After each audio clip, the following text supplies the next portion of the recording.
Today on the episode, we're going to show you some technical tips and tricks when it comes to LinkedIn and your consulting business. This episode is part 2 of a 2-part series all about LinkedIn. If you haven't gone and actually watched the other episode, part 1, it's all about LinkedIn strategy and how you should be approaching the platform of LinkedIn before you even put some of these technical things in place. So either make sure you go and watch it now, or you can go back and watch it after this episode is complete. And if you haven't already, I'd love you to subscribe to the channel so you can get more episodes just like this, and go to russellpearsonprograms.com for free resources that you can download every week. So there's 3 things I want to talk about today when it comes to the technical side of LinkedIn. But first, I'd like to quickly walk through the different parts of LinkedIn so that we're on the same page.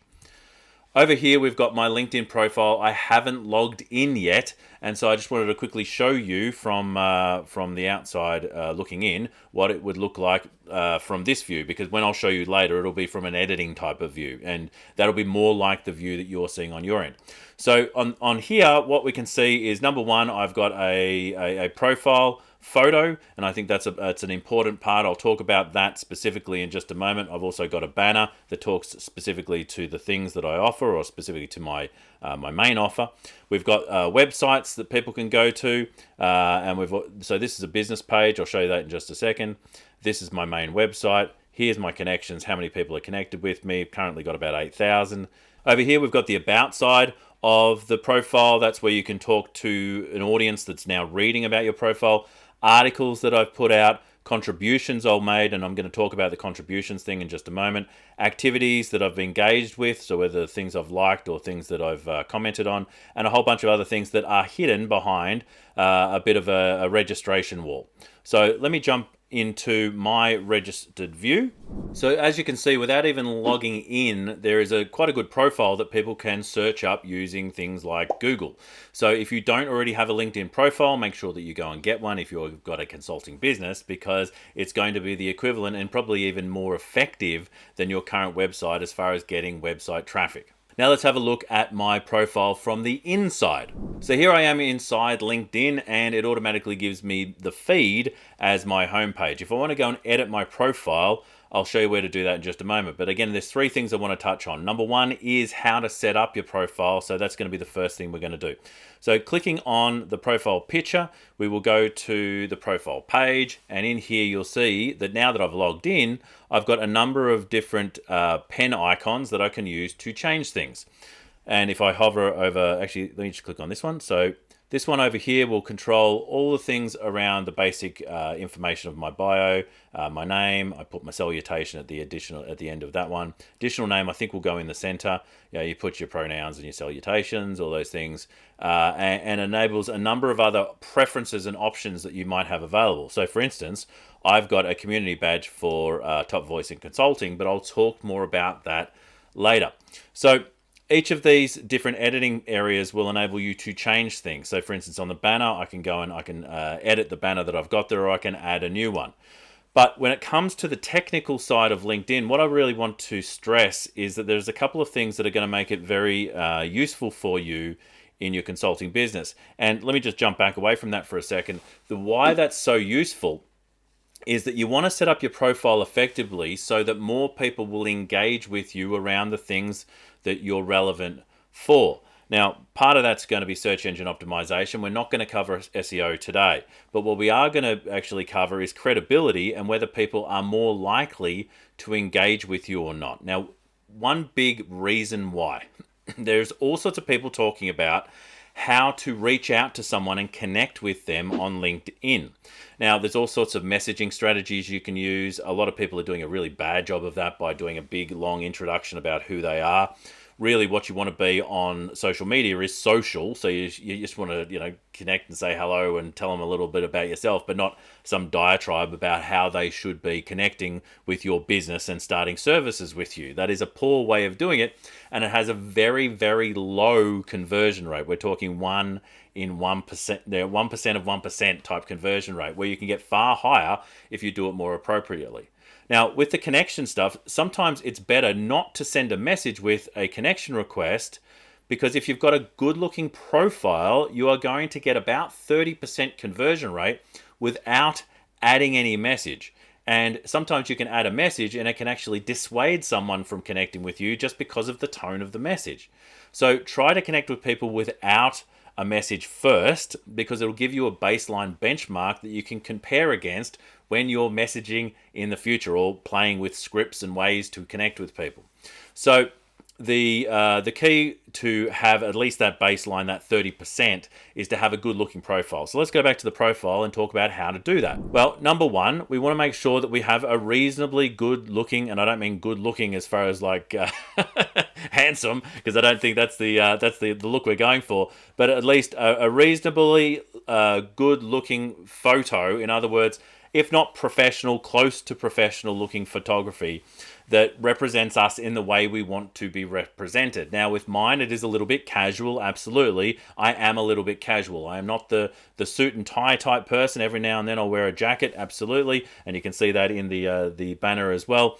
But a lot of the time I'm there in a t-shirt, whether it be white or whether it be black. All right, so this is the light version of Russell on that photo, the nice approachable version.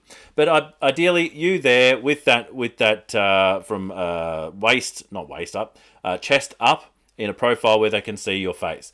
The other thing you want to make sure is that you have you're using the banner. The banner is one of the most useful advertising spaces you've got.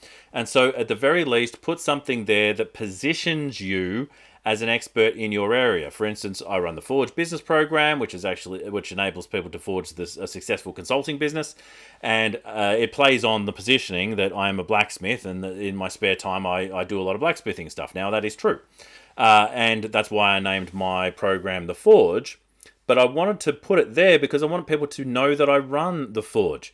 It's fascinating, actually, in the world of positioning, marketing, and branding, how we get sick of our own messages far before anyone else does. And often we won't put them in places that will get good traffic and become good advertisements for us. By not doing that, often people don't know exactly what we do. And I've had, like in the past, I've had years that I've spent with some people only to have them say, by the way, what specifically do you do, like 4 or 5 years down the track? And so I've learned the hard way. And so making sure that you're getting clear about how you're positioning what it is that you've got and who it's for, which is what we talked about in the last episode. If you want, go back and actually watch that one on strategy, is going to be part of what we want to do from the technical point of view as far as positioning ourselves using that banner. So make sure you use that banner effectively, because it's a great advertisement for you. So you can also put in links here, and you can click on those links and you'll see that, for instance, this one will come up with the latest piece of resource that we've got. It's an AI pack that you can grab, and that gives prompts about artificial intelligence, and it was based off one of the last episodes that we did. Now you can absolutely put lead magnets and things that engage people to enter your world here, or you can put your basic website. I put this one on here because it converts at 50%. 50% of the people who go here download this resource. And why wouldn't you? Because it's a great resource. But when you go, if they were to go to my website, maybe 1%, maybe 0.5% of those people are going to engage with me there. So I put the most prominent engagement tool that I've got in my toolkit. Now, the other thing to make sure is that you position yourself effectively using this description. So put in the things that are relevant to you and your audience. And further down the track, we've put all these, you've got analytics and stuff where you can have a look at those separately. That's not really the focus of today. But your about page. This about page really should be a letter specifically to the people that you want to work for. And those who you want to work with should read this and go, this is for me. Okay? So I've got some other things I'm going to talk about with this top skills in just a moment. But making sure that you've got your about profile completely filled out and speaking not about you, but about them, and speaking specifically to them is a massive key to make sure that you're doing the right things. The other one, if we scroll a little bit further down, we've got our featured set. I'll talk about that again in just a moment. We've got our activity. We've got our past experience. All these things are relevant to what I do now. And here, skills. Now, skills, there is a whole bunch of different skills that I've got. I've got 44 skills that people have endorsed me for in different ways. You can edit which of these skills shows up first. So I've actually decided the skills that are going to show up first is going to be my consulting piece, because especially with the where I'm recognized as the top voice. And again, I'm going to talk to you about that in a second. And then it goes into brand development, and it also goes into, I think the third one is marketing strategy. Absolutely. Because it's relevant to how I help consultants with their positioning, with their branding, with their marketing, and their business growth. And so these are relevant for me. But what is relevant for you? So making sure that you engage in each of those places will ensure that people are more likely to connect with you. You've got a good profile picture. You're using your banner correctly, or effectively at the very least. You're looking at your skills and you're defining what skills you want to show up. You, like I said in the last video, and if you haven't watched that, go back and watch it. Making sure you don't have things in this experience area that are irrelevant to what you're doing now. So the paperboy past job does not need to be in here, but also making sure that you fill out your about profile, because the majority of people who are interested to look more into you will read this, and if it speaks to them, it's going to help them take a clear next step. So really that's the first thing I wanted to talk about, was how to set it up. Make sure it's set up effectively so that you can be more likely engaged with from people who are relevant to the market that you want to engage with and the resources and networks that you want to be in touch with. So number 2 is all about top voice. Now this is a thing that's relatively recent, and you'll see on my profile that I have a top voice in consulting, so top consulting voice. And I want to show you specifically what that does. Now, before I show you the technical side of the top voice program, I want to just talk to you about what it is, which is a bunch of articles that really, I think they've been generated by artificial intelligence, because they're really light and pretty poor articles about different area of expertise. And you want to look at the ones that are relevant to your expertise. Now, you might have a few different expertise, but the key with these is to really define what is the one that I would like as my top voice reference, because you can only have one. I see other people going, I've 10 different top voices, but they can say it, but they can only show one in the profile. So aim for that one first, and then I'll show you how to use it. But basically, you answer or give commentary to these articles that has been written by LinkedIn artificial intelligence to really give it some depth and an experienced voice to go with it. And I'll show you all about that right now. So LinkedIn has a range of different categories, and they're all located under this linkedin.com/pulse/topics/browse/A. So you can actually get the URL up in here. And when you go here, you'll see all these different subject matter areas that you may be an expert of. Now, define which one is going to be most relevant to you. And I can see when it comes to me, it's the consulting area. So if I go to C, obviously I just showed you A. There are so many different categories. And I'll look for consulting. All right, we found consulting there. So I'm going to click on that. And you'll see that when I'm looking at the consulting category, it has all these articles. Now, they've been generated by artificial intelligence, and some of them, I think they feel really irrelevant some of the times, but some of them are very relevant. So you pick the ones you want to work with, but ideally what you'll do is you'll click in, so how you can excel as an entrepreneur in the consulting industry. Now, that could be relevant for me, so I might want to actually talk about that. It then breaks it up. Here's how you can excel as an entrepreneur in the consulting industry. Know your niche. Now, click on Know Your Niche. It'll give you a summary that it's used artificial intelligence to produce, and other people will give their area of expertise as a response to that. Now, I might type into here and actually write a response. Now, as you write these responses, it will start ranking you your expertise based off how often you are responding, and also how many people are engaging in your response. So the more people who like the thing that you're saying or are engaging in what you've said, the quicker you will get a high position. Now you want to get, I think it's in the top 5% of users. LinkedIn will actually track it and tell you where you're up to. Usually tells you every few days or every week or so. And you need to get into the sort of top 5% or the top echelon of the people who are responding to those expertise. Now, once you get that, you will get a top voice badge. Now, that top voice badge will be reviewed once every, I think it's 90 days. It could be actually 2 months, but have a look at it. It'll tell you because it changes all the time. It'll tell you when it's going to be reviewed next. Now, if you don't put an article in between now and then, you might not drop off, but you might drop off. You might lose your badge. The only reason you're going to lose your badge is usually because people are not continuing to engage in your article. So there's two things I really like about this program. Number one, it gives you a nice little badge which says that you've got expertise in a certain area, potentially even if you don't. So be aware of that. People can definitely spam this resource to just get a top position. It doesn't mean that they have real experience, but it's nice if you do have real experience to have that badge. The other thing I think is useful about it is it enables you to answer questions, because that's kind of what those AI articles are. They're pointing out a statement and then you're sort of responding to it. So you get to add more depth, and it's useful little bite-sized articles for people to engage with who go, hey, this person actually does know what they're talking about because I'm reading it and I relate to it, or I understand it, or I'm learning something. I'm getting some insights from what they've just said. So if you haven't looked at the Top Voice program, definitely have a look at it. You don't need to apply. You just need to start engaging in those articles. As soon as you start submitting to them, you've basically entered yourself into the program, and it'll tell you how you're tracking.